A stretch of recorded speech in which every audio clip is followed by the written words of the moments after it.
Today, I'm counting down the 10 ways I tackle a day at Royal Caribbean's Perfect Day at CocoCay. I'll show you what this island is really like and the simple strategies that can make it the highlight of your cruise. And we're starting with the one decision that, if you get it wrong, could have you missing out before your day even begins. Before I even step foot on the island, my perfect day actually starts weeks earlier on the Royal Caribbean app. If there's one mistake I see cruisers make over and over again, it's waiting until they're on board to book add-ons. And that's especially true for Thrill Water Park and popular excursions like jet skiing. Prices almost always increase once you're on the ship.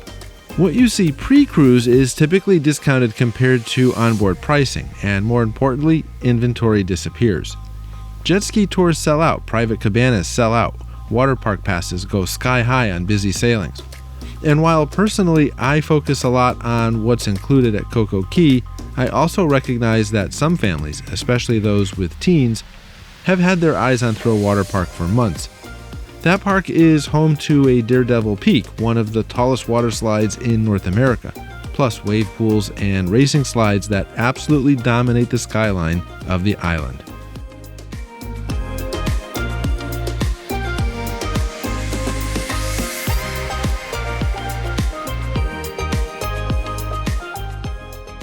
Here's my honest take. Thrill Water Park is for everyone, but realistically, it trends towards kids and teens. They can't even go in by themselves if they are age 14 or over. At number 9, we're riding the tram. The first time I came to CocoCay, I treated the tram like a shuttle bus. It went from point A to point B, efficient, functional. Now, I treat it like part of the experience. The Free Island tram stops around the island all day, stopping at the beaches and dining areas. I do the opposite. Sometimes I ride it for a full loop just to take in the views.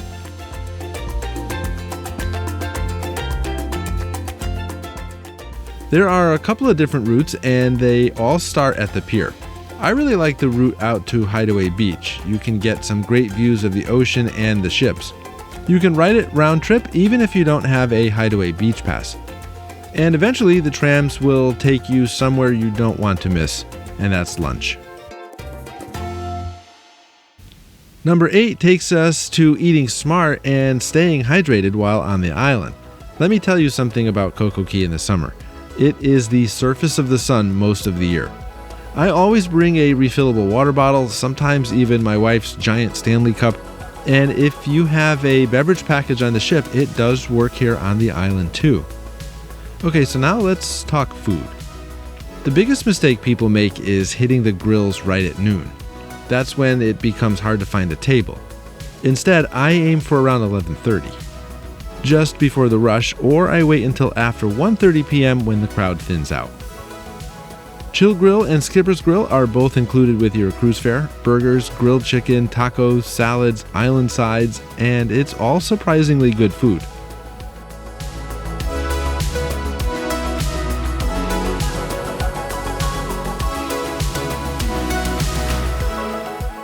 Snack shack locations scattered around the island are my best kept secret, especially for quick service bites like mozzarella sticks or crispy chicken sandwiches without trekking back to the main grill. And if you're traveling with kids, the next spot on my list might become their favorite memory of the entire cruise. Number 7 is for kiddos because I'm sure they want to have fun on Perfect Day at CocoCay too. When my son was little, napping with us in a beach chair wasn't going to work. So Royal Caribbean has Splashaway Bay and Captain Gill's Galleon, both of which are completely free, and while they're designed for kids, they have great family energy. Captain Jill's Galleon looks like a colorful pirate ship straight out of a theme park with mini slides, water cannons, and splash zones. Splashaway Bay has drench buckets, water slides, and fountains that create pure fun. Parents, you'll have fun there too. And if you're traveling as a family and want entertainment that burns energy before dinner back on the ship, this is your spot. If you don't have kids or you have older kids, then my next tip is just for you. Hideaway Beach is adults only, and at number 6, I'm telling you this is worth the price of admission. And you remember that you should book this well before you cruise, right? Hideaway Beach can absolutely feel like a party. DJs, swim-up bar energy, but there are also places to chill and relax. For couples, groups of friends, or any adult cruiser wanting a vibe that's different from the main beaches, this is perfect. The Infinity Edge style pool overlooking the ocean is especially stunning.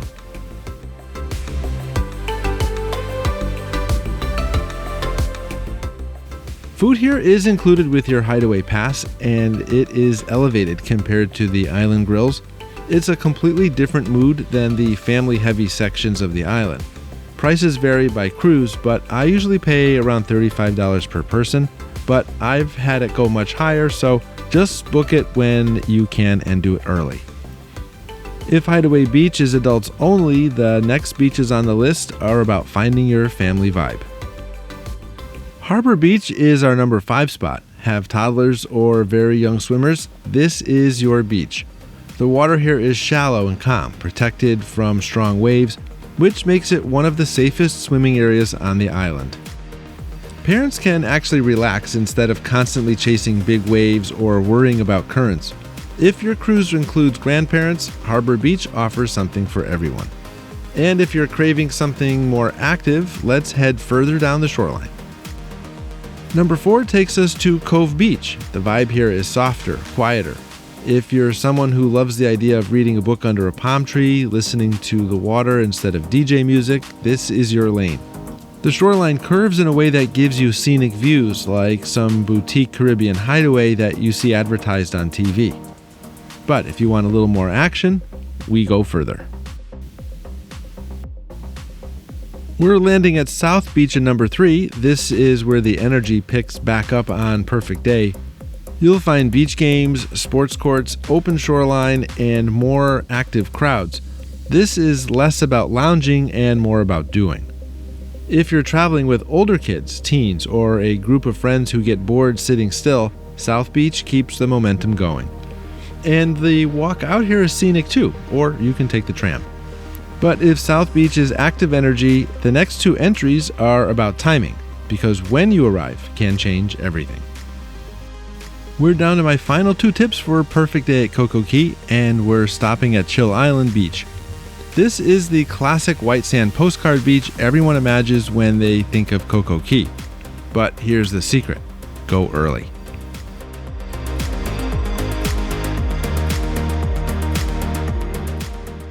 Go when the island is still waking up, before the crowds settle in. Chill Island feels peaceful in a way that surprises people.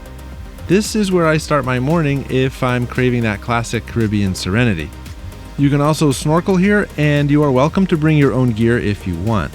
Now, there's one place that defines perfect day at CocoCay more than any other. So we made it to number 1, and it's my favorite thing about visiting this island. Oasis Lagoon Pool is the largest freshwater pool in the Caribbean, and it's the visual centerpiece of CocoCay. But if you show up at 11 a.m. expecting to snag prime seating, good luck. The magic of Oasis Lagoon happens early. What Royal Caribbean doesn't tell you is that you'll be on the island with another cruise ship. So you have 2 ships worth of people competing for a set number of pool chairs. I arrived 20 minutes prior to the posted disembarkation time, and there will already be a line of people waiting to get off. By getting there first thing, I can find a chair in the shade, and I can float in the water that isn't shoulder to shoulder yet. Perfect day at CocoCay isn't just beaches and slides. It's timing, strategy. You design it, and that's what makes it perfect.